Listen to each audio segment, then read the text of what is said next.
So we're well into winter now, and it's about this time of year that my attention turns to pike. I'm actually fishing a local lake. I was fishing this swim in the autumn for some big bream. I didn't have any success, and I managed to hook some roach, and they were getting taken on the retrieve by some pike. I don't think big pike, but I did see one in the margins, you know, a good double figure fish. So I thought we'll come down here, give the new rods a test, have a go for some pike and see what we can get. The main approach is going to be static dead baits. In this swim there's a nice drop off where I was getting bitten off by the pike whilst bream fishing. I'm also going to do a bit of sink and draw technique, which is fantastic because sometimes the pike like a moving bait and the static approach doesn't really produce. So we're going to do mixed methods, move about and hopefully find some pike.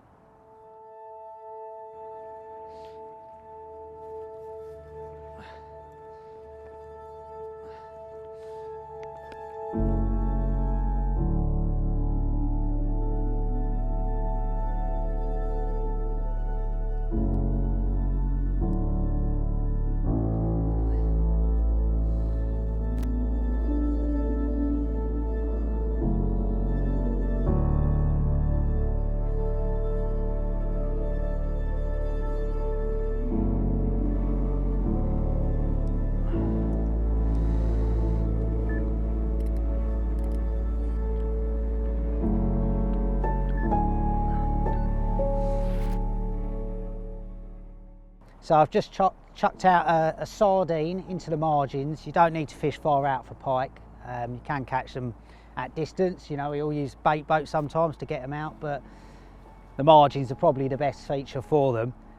Using the old supermarket cheap sardines that everyone's raving about. They're big, they're fresh, perfect bait. They are a bit soft. You sometimes have to band them on with a bit of elastic, but if you're fishing the margins, they're going to hold, especially if they're frozen.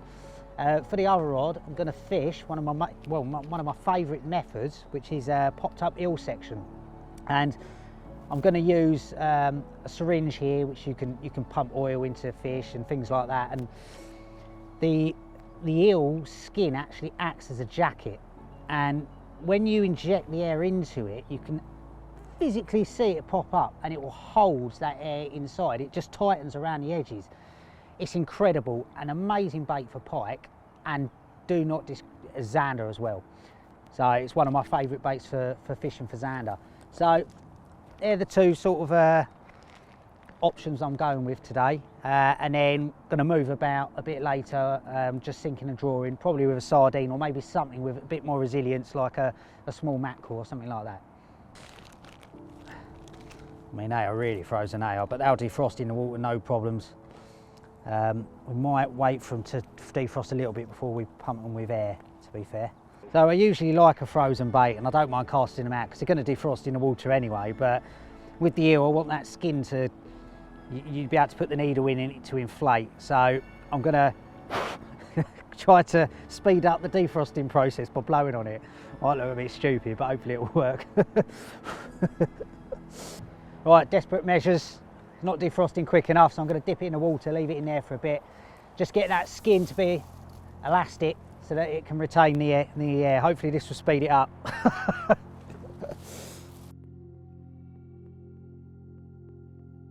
So yes, the treble's going first because obviously you don't want to puncture the skin that you're going to inject.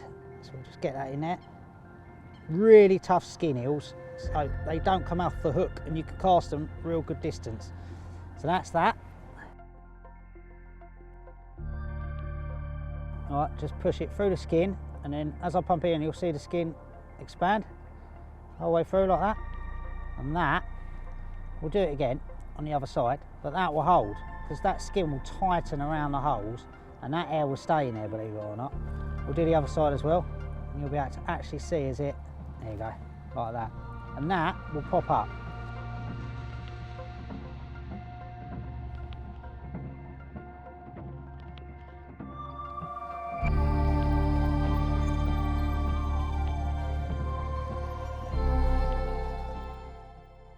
So I've got the 10-foot rod here, which is perfect for the sink and draw technique, which is what I'm going to be doing. cover a lot more water like that, and sometimes the pike like a moving fish as opposed to a static dead bait. I've got a couple of 4 gram sort of beads here, just to help get the fish down to the bottom, and I've just pinched them in with a couple of tapered float stops there, so they're adjustable. Quick change swivel, and then your trace. Now I do usually fish this with a single and then have a treble just underneath, but just as effective, and I use this numerous times, so 2 trebles, not a problem. Just got to hook the fish the other way, through the lip, on the tail, so it's swimming towards you as opposed to from the tail and drawing it backwards. So we can cover some water with this and see if we can pick one up.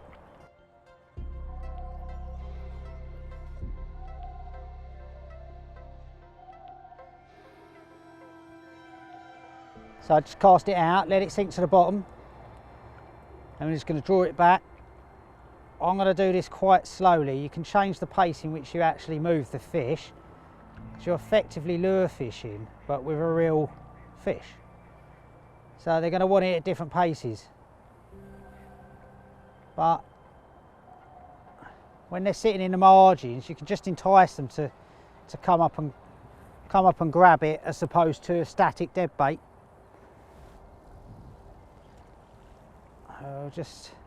We're not chucking it far, I'm just drawing it over that marginal shelf, and obviously we can cover some water like this, smooth swims.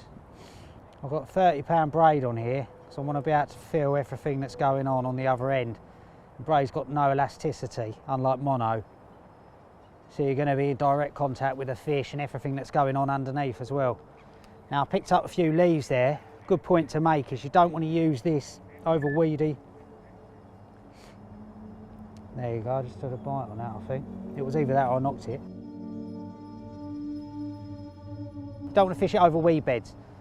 There's a certain situation for it where you can use it effectively. So just make sure it's late in the winter, you've got a clear bottom, and you can draw that fish across it without it getting snagged up, because you've got exposed hooks, and you know, you're just going to get tangled up in the weed. But that. Drawing it a bit quicker, but we'll give it a few goes here. Now once then we'll move on and cover a bit more water.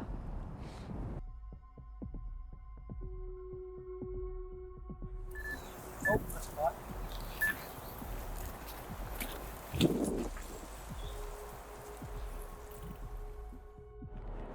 Oh my God, it was on. Oh, that is so frustrating. Right, we'll catch him, don't worry. That's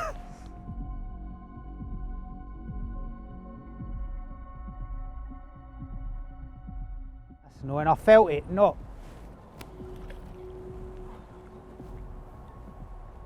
He'll come back. That was definitely a bite, that one.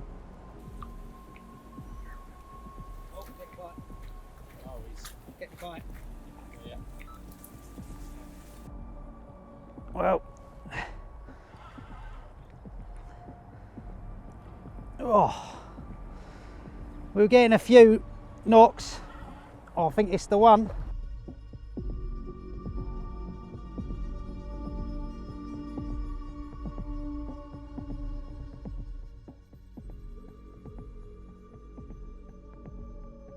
Oh, there you go, got one.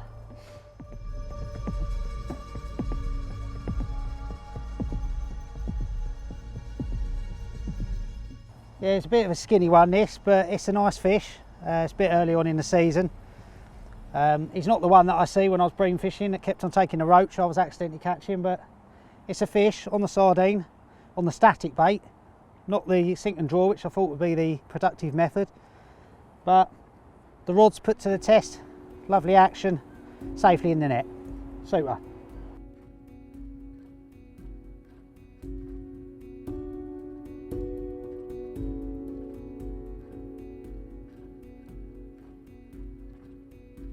Just swing, nice little swing,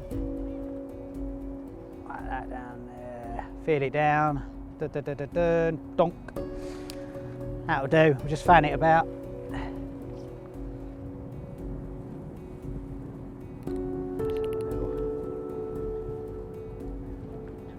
Whoa, Jesus, the power of that feels enormous. Unless that's caught up on something.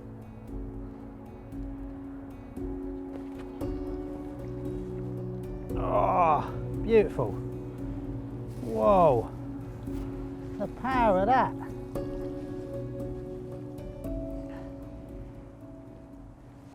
So got the bite, picked up the rod, felt like a 20-pounder, but it was obviously snagged on something, because he definitely isn't. Probably scraped the double on the sardine again. Beautiful fish. Haven't got that belly on them yet, as they do later on in the year, but great fight, great fish, and a great day out.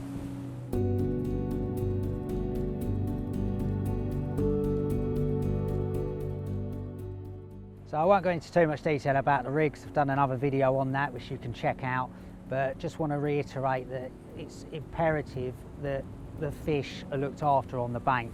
Make sure you've got the right tools, make sure you're using an up trace, and if you're an amateur and you haven't fished for them before, go with someone that's got some experience to show you how to unhook them.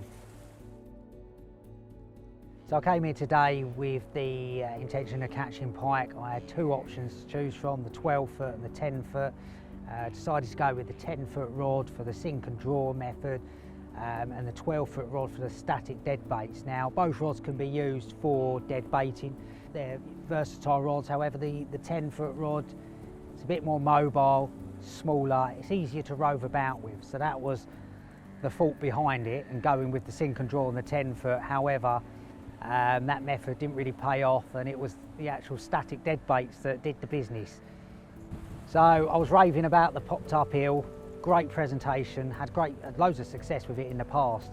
However, it was outdone by the cheap supermarket sardines. So, you know, it just goes to show that there's good bait out there, just straight from the supermarket. And if you can get the chance, you know, pick up as many as you can. So the only issue is with the sardines is, of course, they're soft. And you probably noticed I wasn't using bait elastic, which I would recommend if you're going to be casting them out at reasonable distances. I was fishing in the margins, so just flicking it out, and it wasn't a problem at all, especially if they're still frozen. First sort of few casts, you can get them out to your spot. And let's be honest, the drop-offs are the best place for pike usually anyway, so it didn't cause any issues, but just to be wary, you're not going to be chucking them 50 yards.